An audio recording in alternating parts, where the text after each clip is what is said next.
नमस्कार दोस्तों, मैं स्वागत करती हूं आपका अपने चैनल भारत ब्रेकिंग न्यूज में। जब इंसाफ की लड़ाई सड़क पर हो तो मजहब दीवार नहीं पुल बनता है। 29 अप्रैल 2025 रायपुर रानी की जमीन पर एकजुट हुआ इंसाफ का कारवां। जहां बहुजन बेटियां तो थी ही, अब साथ खड़ा था मुस्लिम समाज भी। सरताज जी, हमारा इस्लाम कहता है जुल्म के सामने चुप रहना खुद जुल्म का साथ देना है। मौली की बेटियों ने जो साहस दिखाया वो पूरे हिंदुस्तान के लिए मिसाल है। हम मुस्लिम समाज की तरफ से मौली संघर्ष समिति के साथ कंधे से कंधा मिलाकर खड़े हैं। जब मौली संघर्ष समिति की बेटियां आगे बढ़ी तो सरताज जैसे रहनुमा पीछे नहीं रहे और वो आए अपने समाज के साथ और एकजुटता का पैगाम दिया। जात पात के खिलाफ इंसानियत के हक में। ये सिर्फ दलित समाज की लड़ाई नहीं है, ये हर उस इंसान की लड़ाई है जो इंसाफ चाहता है। हम हर दरवाजे पर जाकर आवाज उठाएंगे। मौली की बेटियां अकेली नहीं है। आज मौली की बेटियों की आवाज बन चुका है पूरा समाज, हिंदू, मुस्लिम, सिख, ईसाई, क्योंकि जब मुद्दा इंसाफ का हो तो मजहब नहीं इंसानियत बोलती है। भारत ब्रेकिंग न्यूज से हम पूछते हैं, क्या आप इस आवाज के साथ हैं? अगर हाँ तो इस वीडियो को शेयर करें और बता दीजिए दुनिया को, जब बेटियां उठती है तो कौमें बदलती है। भारत ब्रेकिंग न्यूज ये सिर्फ खबर नहीं, ये समाज की क्रांति है। सब्सक्राइब करें और इस इनकलाब का हिस्सा बने।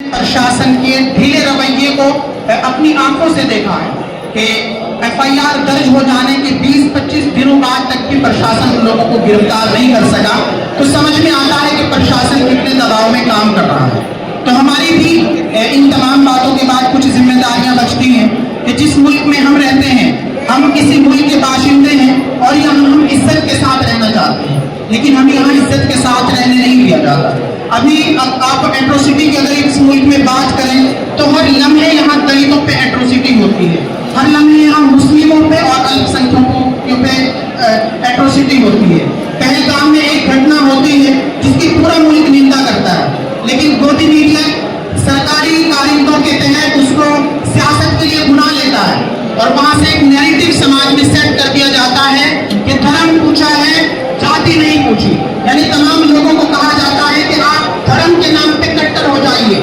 क्या कहा जाता है कि धर्म के नाम पे आपके दिमाग और आपके जहन में कट्टरता पैदा हो जानी चाहिए। समाज के अंदर किस तरीके का जहर और नैरेटिव फैलाया गया, मुझे बताइए कि जब वहां पे आतंकी हमला हुआ, इस मुल्क का कोई मुसलमान ऐसा हो जिन लोगों के साथ हमदर्दी जताई हो? इस मुल्क के मुसलमानों ने कहा कि उनको फांसी के फंदे पे लटका दीजिए, उनको किसी चौक में जिंदा खड़े करके उनका आग लगा दीजिए, आप पूरे पाकिस्तान को जला दीजिए। इस मुल्क के मुसलमानों को उनसे कोई हमदर्दी नहीं है। हमने इस मुल्क के लिए पार्टीशन में जब बंटवारा हुआ उस वक्त तो हमने पाकिस्तान को रिजेक्ट कर दिया था। उस वक्त तो हमारे पास ऑप्शन मौजूद था। हमने जब उस वक्त रिजेक्ट किया था, हमने पाकिस्तान को हमेशा के लिए रिजेक्ट किया।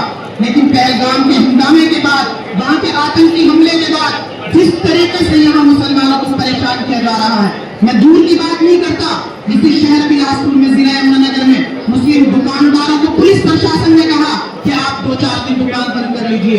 इसी जिला अंबाला के शाह की चौक की बात है, साहिद खान नामी एक लड़का जिसके 2 भाई सेना में मुलाजिम हैं, उसकी दुकान में पुलिस की मौजूदगी में तोड़फोड़ कर दी गई। यूपी के उत्तर प्रदेश के मुसलमानों को बाहरी मुसलमान बताया जाता है। मेरी समझ नहीं आता कि यहाँ का प्रशासन किस तरीके से सोचता है। इस मुल्क का कोई शख्स, चाहे वो कश्मीर से हो, चाहे वो कन्याकुमारी से हो, इस कानून में पुलिस प्रशासन को और आम नागरिकों को यह अधिकार दिया है कि उनको बाहरी बताया जाए, लेकिन पुलिस प्रशासन की मौजूदगी में मुसलमानों की दुकानें तोड़ी जाती है, उनमें आग लगाई जाती है। अंबाला के बलदेव नगर में जहां हरियाणा के बड़े बड़े मंत्री बैठते हैं, बीजेपी के बड़े बड़े मंत्री उसी शहर में बैठते हैं, जहां पुलिस प्रशासन की मौजूदगी में मुसलमानों की दुकानें तोड़ी गई, मुसलमानों के खिलाफ धार्मिक नारे लगाए गए और वहां की पुलिस इस बात का इंतजार करती है कि कोई हमारे पास इनके लिए कार्रवाई कराने के लिए आएगा। जब हम कार्रवाई के लिए पुलिस के पास जाते हैं तो पुलिस के लोग कहते हैं कि मामला थोड़ा सा गर्म है, जब ठंडा हो जाएगा तो मुस्लिम लोग दुकानें खोल लेंगे।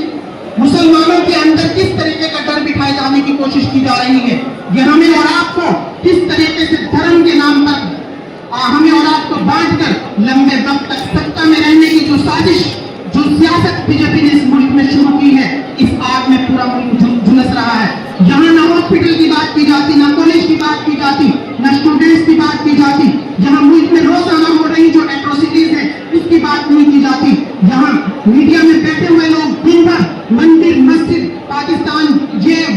ये बातें करते हैं कि कोई इस बात की तरफ कोई तवज्जो नहीं देता। आज मैं मौली की माँ बहनों का बहुत शुक्रगुजार हूँ, उनका धन्यवाद करना चाहूंगा कि मैंने उनका जिस तरीके से मैं उनका संघर्ष देख रहा हूँ। कई सारे ग्रुपों में मैंने उनकी वीडियो देखी कि जब उन्होंने गांव से निकलने की कोशिश की तो पुलिस प्रशासन ने उनको रोका, लेकिन उन्होंने हिम्मत नहीं छोड़ी।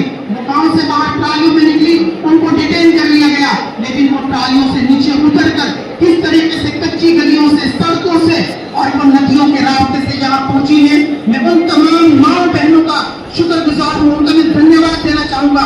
ये इस तरीके के ऐसे आंदोलन होते हैं जो तारीख बदलते हैं, जो बताते हैं कि इस मुल्क में जुल्म के खिलाफ जब कोई खड़ा होता है, इस मुल्क में नहीं पूरी दुनिया में, जब लोग ये ठान ले इस बात को, अपने जहन के अंदर इस बात को पैबंद कर ले, पुख्ता अपने जहन के अंदर इस बात को कि हम अब जुल्म नहीं सहेंगे, तो फिर ये सरकारें झुक जाती हैं, ये प्रशासन झुक जाता है और फिर वो काम होता है जो हम चाहते हैं। मेरी तमाम माओं से, बहनों से, भाइयों से यही गुजारिश है कि हम यहाँ इसलिए नहीं आए कि यहाँ स्पीचेस दी जाए, यहाँ लंबे चौड़े भाषण दिए जाए। हम यहाँ इंसाफ की लड़ाई लड़ने के लिए आए हैं। हमारी किसी भी समाज से कोई लड़ाई नहीं है, हमारी राजपूत समाज से कोई लड़ाई नहीं है। राजपूत समाज के खुद मेरे बहुत सारे दोस्त हैं जिन्होंने मुझसे कांटेक्ट किया और उन्होंने मुझे कहा कि बाकी जो घटना हुई थी वो बहुत निंदनीय घटना है, वो बहुत गलत हुआ है। तमाम लोगों को अधिकार है, तमाम भाइयों को अधिकार है कि वो अपनी शादी को जिस तरीके से संपन्न करना चाहते हैं करें। क्या उन्होंने किसी दूसरे समाज से इस बात की उम्मीद की थी या उन्होंने उनसे मांगा था कि हमें पैसे दीजिए? उन्होंने अपने पैसे से शादी कर रहे हैं, अपने घर में शादी कर रहे हैं, उनके अपने रिश्तेदार आ रहे हैं, लेकिन किसी ने इस बात का क्या किसी को अधिकार है कि कोई इस तरीके से घोड़ी चढ़ने से रोके? और फिर उसके बाद जिस तरीके से पुलिस प्रशासन ने ढीला रवाई के प्रोग्राम खत्म हुआ करते हैं। आंदोलन तो सालों चले जाते हैं, महीनों चलते हैं, क्योंकि आंदोलन किसी एक बंदे के लिए नहीं होते, किसी एक शख्स की जात के लिए नहीं होते। आंदोलन किसी एक समाज के ऊपर हो रही प्रताड़ना को खत्म करने के लिए होते हैं। और ये जो हमारे यहाँ भी जातिवाद जिस तरीके से तेजी के साथ फैल रहा है, इस जातिवाद को खत्म करने के लिए ये आंदोलन जब तक भी चलेगा, हम इस आंदोलन में इंशाल्लाह कंधे से कंधा मिलाकर आप लोगों के साथ खड़े मिलेंगे। मेरी बातों के साथ अपनी बातों को खत्म करता हूँ और आप लोगों के साथ आखिर में एक बात की आप लोगों को जरूर कहूँगा कि कोई भी हमारा साथी अनुशासन न तोड़े। हम संवैधानिक लोग हैं, संविधान को मानने वाले लोग हैं, हम इस मुल्क के रक्षक लोग हैं। इस मुल्क की जमीनें, इस मुल्क की जो भी सरकारी प्रॉपर्टीज है उसको नुकसान पहुंचाना हमें संविधान ने नहीं बताया। हम कुकर लोग नहीं हैं, हम उत्पाद मचाने वाले लोग नहीं हैं, हम अमन पसंद लोग हैं और हम इंसाफ के लिए आए हैं। हम तो सताए हुए लोग हैं, हम बहुत सताए हुए लोग हैं और सताए हुए लोग उत्पाद नहीं मचाया करते, सताए हुए लोग जो है अनुशासन से बाहर नहीं जाया करते। तमाम लोगों से, साथियों से गुजारिश है कि आप लोग अनुशासन बनाए रखें। जो साथी आपके पीछे रास्तों में आना चाहते हैं, आप लोग उनको शॉर्ट रास्ते बताइए, उनको यहाँ तक पहुँचाइए और जब तक इंसाफ नहीं मिलेगा ये आंदोलन इसी तरीके से जारी रहेगा। धन्यवाद साथी। बहुत बहुत धन्यवाद भाई सत्तार जी का। आपको कैसी लगी हमारी ये न्यूज हमें कमेंट करके जरूर बताएं। लाइक करें, सब्सक्राइब करें और अपने दोस्तों के साथ शेयर करें।